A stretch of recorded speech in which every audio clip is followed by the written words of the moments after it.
Welcome to Luca is a Billionaire, where the only thing I invest in is your answers.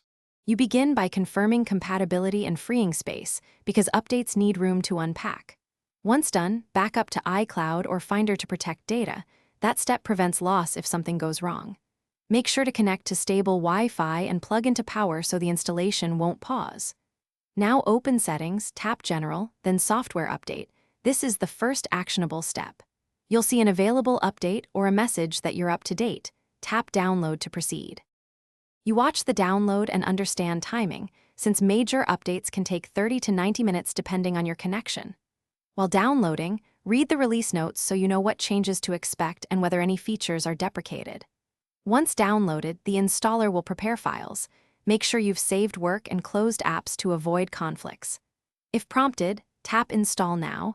The device may restart multiple times during installation, which is normal. After a restart, the system finalizes. You complete the process by checking Settings General about to confirm the new version and ensure apps are optimized. Make sure notifications and privacy settings remained as expected and sign back into accounts if necessary. If the device appears frozen or the update fails, force restart first. If that doesn't help, connect to a Mac and use Finder or Recovery Mode to reinstall the OS.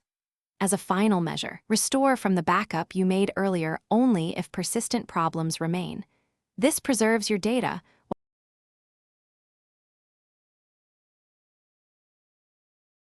Thanks for watching and please subscribe. It's the best investment you'll ever make.